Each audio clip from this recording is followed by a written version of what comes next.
Hi there, Matter of Opinion listeners. Quite a news week. As you may have heard, yesterday Donald Trump was convicted on 34 felony counts in the hush money trial in New York. Turns out my fellow co-hosts aren't around right now to dig into that with me. Ross just had a baby, Lydia's covering the election in South Africa, and I think Michelle is reporting in a saloon somewhere in Colorado. We had an episode all ready for you, and you'll get to hear it soon. But given the breaking news, we're going to hand things over to our colleagues in opinion. They met right after the verdict was announced to discuss what comes next for Trump and the presidential election. Your regular Matter of Opinion crew will be back soon, I promise. Till then, enjoy.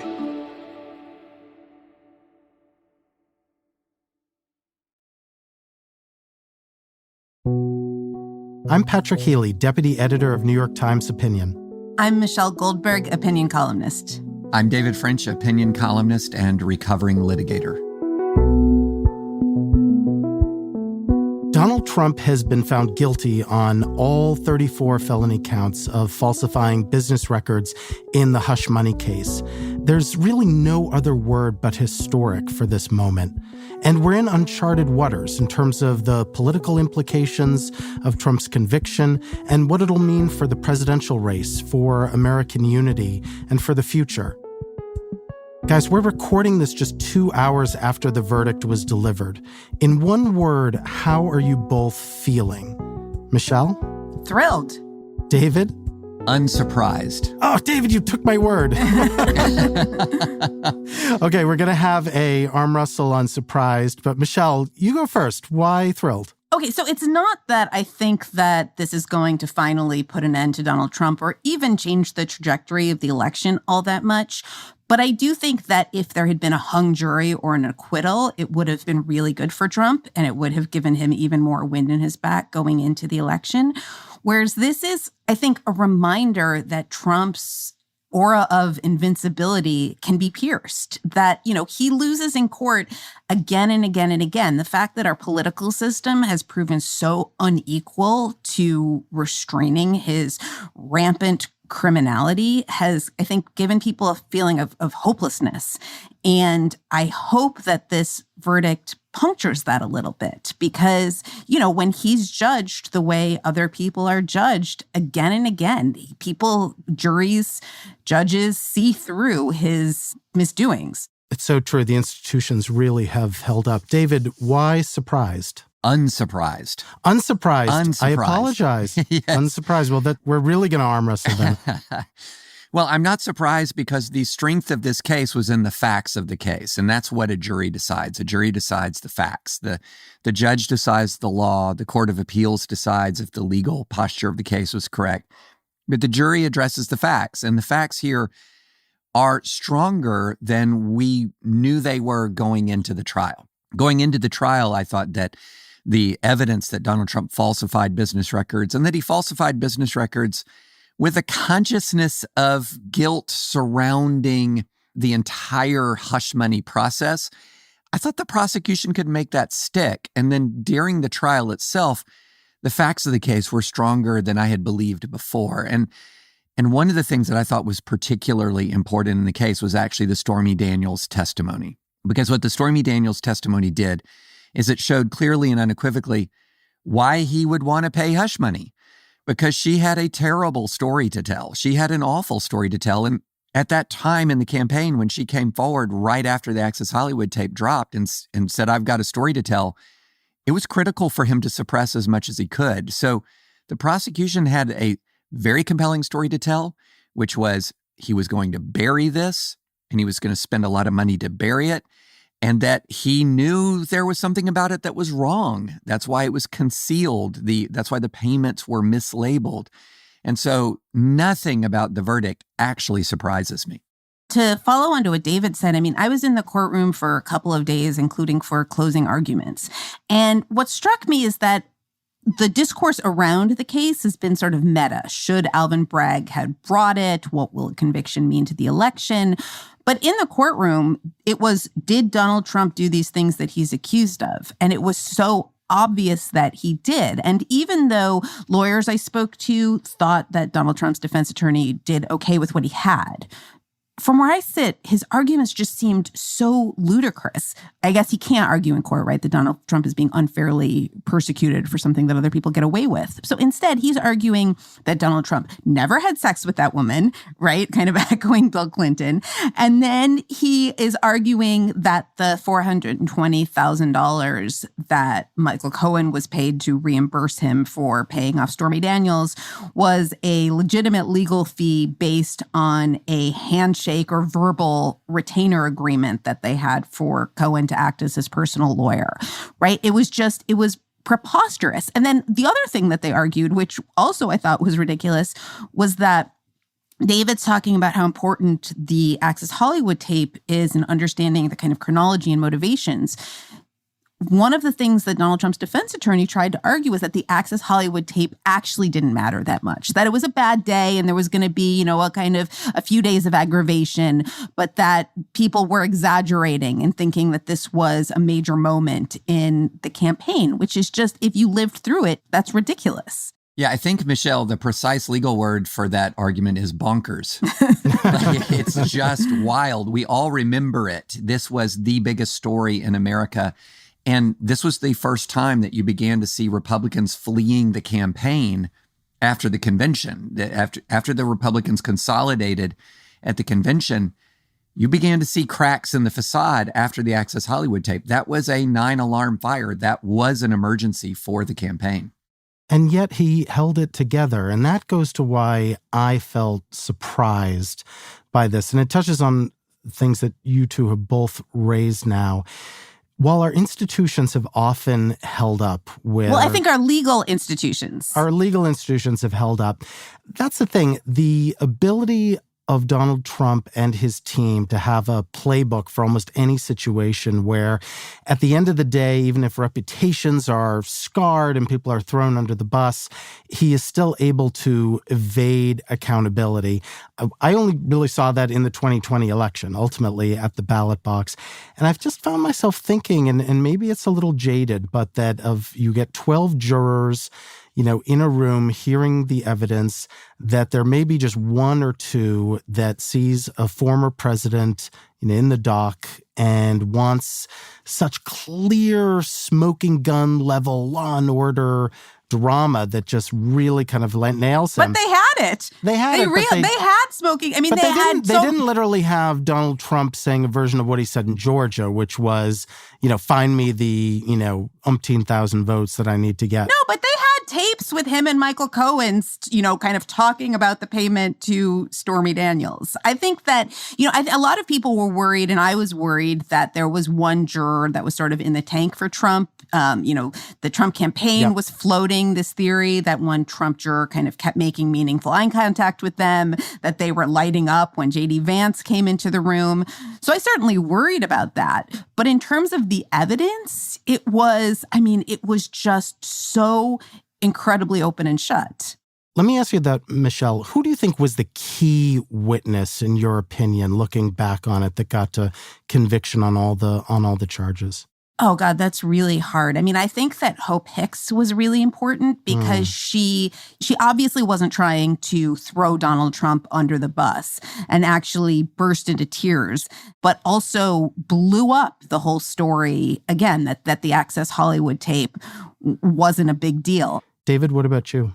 I think of a number of people. I think when early in the trial, when they set up the catch and kill process, and sort of showed how all of that works, I think that was very important. It's a very simple and easy to understand way of explaining how he suppressed negative information. And one of the things you learn in a jury trial is the side that can tell the most compelling and easy to understand story has an immense advantage. And the prosecution here had a real advantage because they had a very compelling story, which was to save his campaign, he was going to pay hush money. And as part of paying hush money, he had to conceal it. The hush applied in all directions. He was concealing it from the public. He was even disguising the payments internally. All of this was designed to save this campaign that was in a point of crisis and floundering. That's an elevator pitch. That's a quick statement of the case. And then they proceeded to, in detail, provide the substantiation. That's not to say that the case was necessarily a complete slam dunk. There were factual elements that the defense could have made more hay on, but I'm not necessarily convinced that the defense was tainted, in my view, too much by keeping one eye on the politics of the case. Well, the defense had to burn a lot of their credibility, or I don't know about a lot of their credibility, but the defense had to burn some of their credibility, insisting that this affair never happened. Right. We're actually calling it an affair is an overstatement, but insisting that the sex never happened. David, I want to ask you, this is guilty on all 34 felony counts, not just a few, but all 34 counts. How significant is that? Well, it's very significant in two directions. I mean, first, this is about as thorough a drubbing that you're going to see a prosecution inflict on a defense at trial. A conviction on all counts is quite significant independently. The other thing, though, that is very significant is you have this conviction on all counts against a backdrop where Trump has been repeatedly held in contempt during the course of this trial. He demonstrates, at least so far, zero remorse at all. And so when you're talking about sentencing and what sentencing will look like, you'll have a verdict on all counts, a defendant who shows zero remorse, and a defendant who's been held in contempt multiple times during the criminal proceeding. Now, in normal cases, that tends to mean that sentencing gets more draconian because judges are looking for contrition. They're looking for cooperation. They are looking for some reason to mitigate the sentence. Not this guy, David. Not this guy. In this case, the most mitigating factor is, of course, this is his first conviction of a nonviolent felony. And that's typically, you don't typically get jail time in that circumstance, or you don't typically get hit with the harder edge sentence. In this case, the first-time nonviolent felony is balanced against 34 counts, no remorse, multiple acts of contempt. And so it's going to be very interesting to see how the judge resolves this in sentencing in July. Yeah, let's just clear that up right now because you two are the best in the business with predictions. Is Right. Trump going to jail, Michelle? Is Trump, in terms of that sentencing, and it's a first conviction, but there's no contrition, is he going to go to jail? So I'm not going to hazard a guess as to whether or not he goes to jail for this. I think the question of whether or not Donald Trump ultimately goes to jail is, one of the central issues in this election. If he loses, I think he goes to jail on something, right? This was the least serious of the felony trials that await him. And some of those have been, kind of postponed through the machinations of his various lackeys, on the Supreme Court and on other courts, but they're going to happen eventually. And I think that, this again is a shot in the arm. It's a reminder to people that this can happen.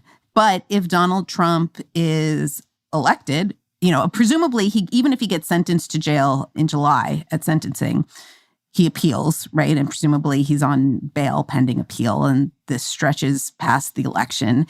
And then you kind of have this question of Donald Trump in office with the jail sentence on the other side and already a disinclination to leave. I just think that sort of, he's already started talking, kind of kidding, not kidding about serving 3 terms. But for those of us who are worried that if Donald Trump becomes president again, he is not going to leave the White House voluntarily while he's still alive, I think that the prospect of jail sentence on the other end kind of heightens that concern. Michelle, you have my head spinning in these scenarios, but I think you're absolutely right about all of them.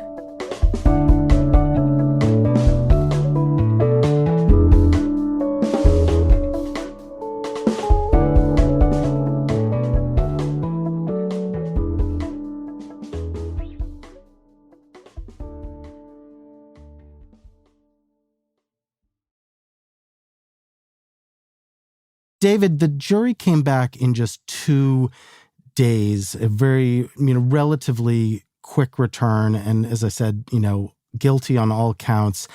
And I'm thinking about Michelle's point just about jail time sooner rather than later.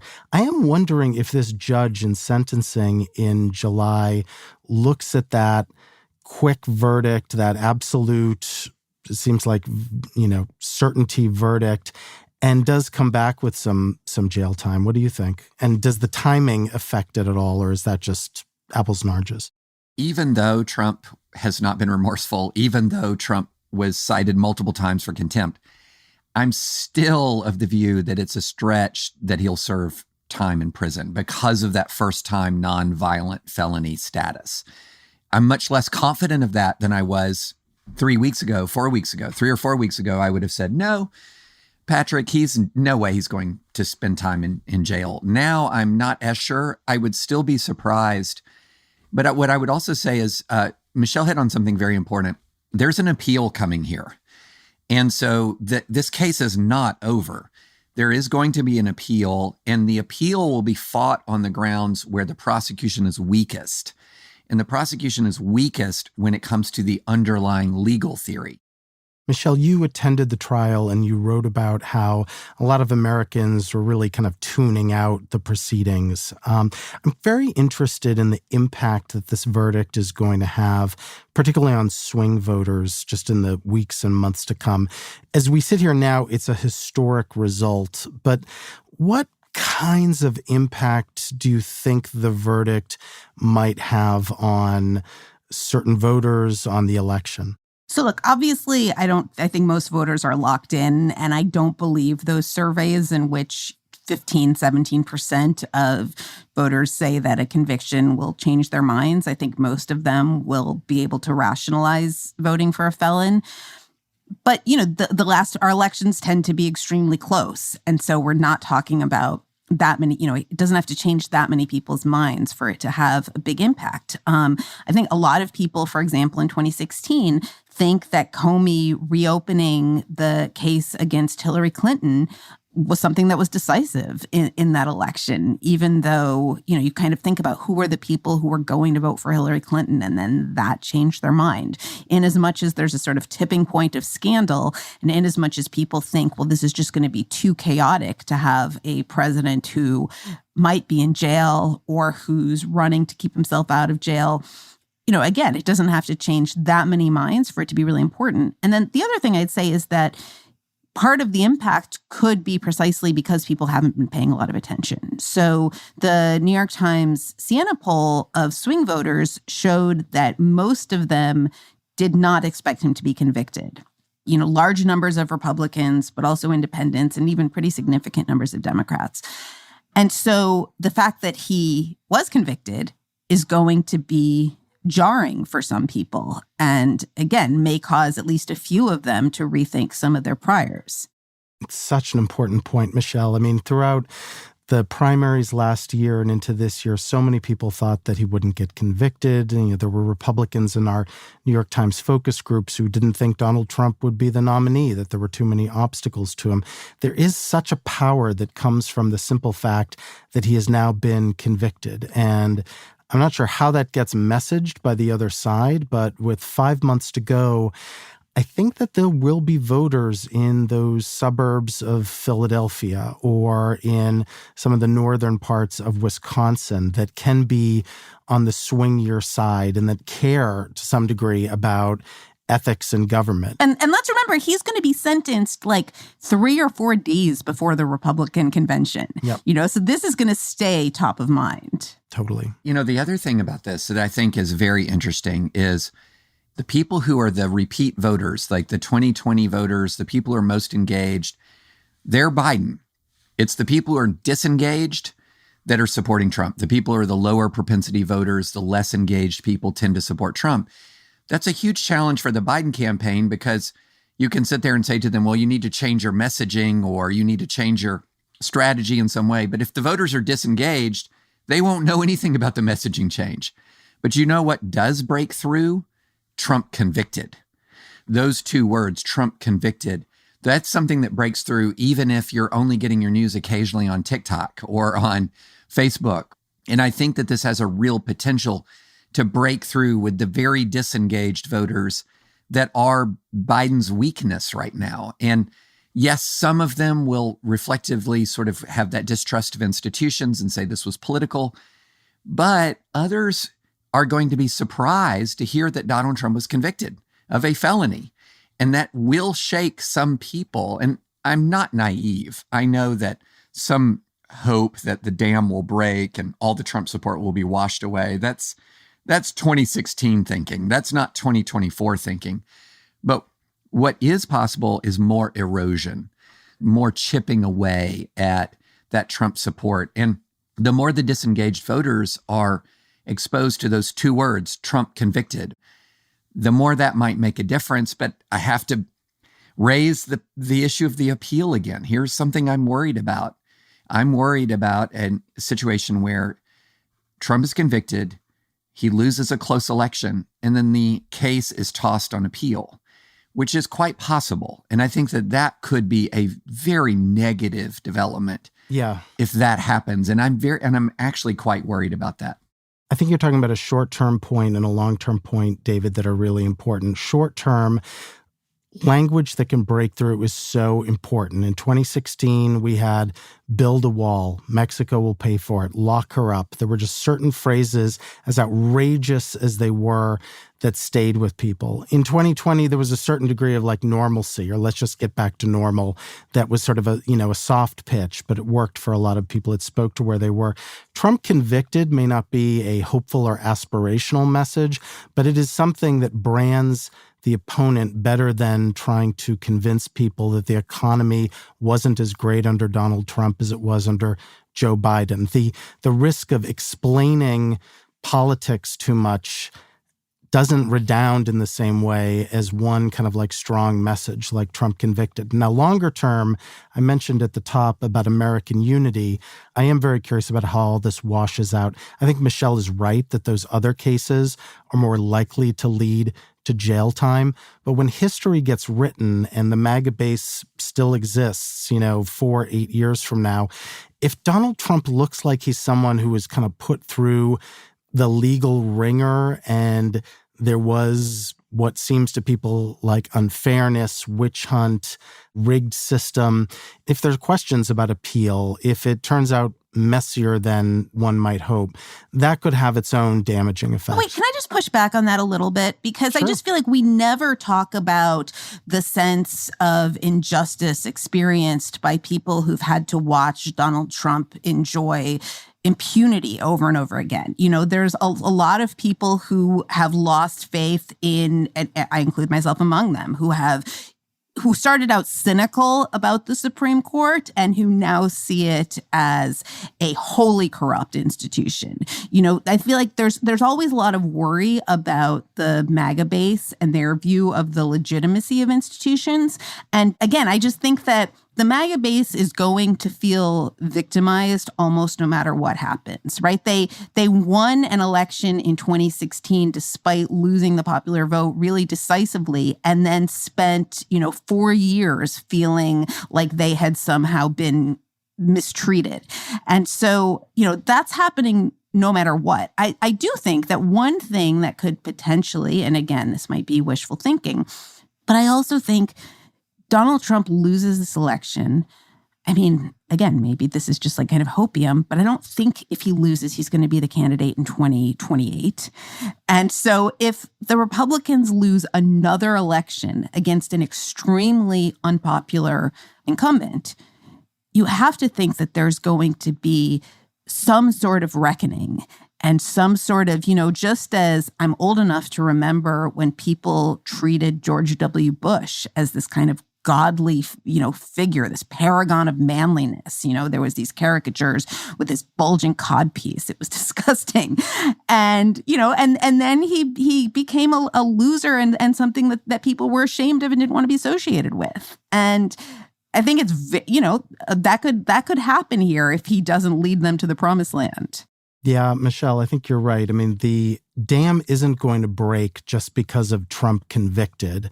I think it can get through to a lot of people, but the fever on the right is certainly not going to break. But I think what it will take is that loss in November, yet another setback, a party that at least part of it has to ask themselves, is this the best that we can do? Let me ask you both. I feel like the big idea that I'm hearing from the two of you is that this is a historic conviction, no doubt, that institutions held once again and did their job in terms of holding Donald Trump to account. And yet, the Trump story is not over, and that for a result that has a stamp of finality on Trump's influence over America. At the end of the day, it really is going to happen at the ballot box. It's not going to happen through all these trials. As important as they are, as legitimate as the charges are, that Trump's influence and staying power in American politics ultimately really comes down to the ballot box. Fair, unfair? How do you see it? I mean, I think that's right. And I think that that's why a lot of people tuned out this trial, because they sort of knew that, whatever the verdict, the real verdict is in November. David, what do you think? So I think that the ballot box is really going to tell Trump's fate. But I will say this. I would say that when you're talking about a person who is a convicted, or he's been found liable for sex abuse, he's now been convicted of a felony. And then if he wins the election. And also don't forget the, kind of massive fraud he was involved with his company. Yeah. Defamation also of the person he abused. Mm-hmm. I mean, there's so much here. He's been found liable for fraud. He's been found liable for sex abuse. He's been found liable for defamation. Now he's been convicted as a felon. If he wins anyway, the religious zeal around Donald Trump will be something to see. If we think that there has been a Trump cult already, if he wins in spite of all of this, the Trump cult will be, we will have seen nothing yet, is what I would say. And the level at which he would feel empowered to execute his objectives of vengeance, it would get truly scary, truly scary. So in my view, in an interesting way, this verdict only increased the stakes of the election. And the thing that worries me about that is to circle back to the very thing that we talked about a few minutes ago, which is right now it looks like the election is going to stand or fall based on the least engaged people in the United States. And that is an environment where, if I'm a political consultant, that is a frustrating reality, because Donald Trump could win in large part because people who don't follow any of this and don't pay close attention to any of this put him over the top. And then if that occurs, the religious zeal of his base, as I said, will be something to see. And the vengeance will get very dangerous very quickly. David, Michelle, it's so great to talk to you both. Thanks for gathering so quickly. Oh, thanks so much. Thanks so much. Really enjoyed the conversation.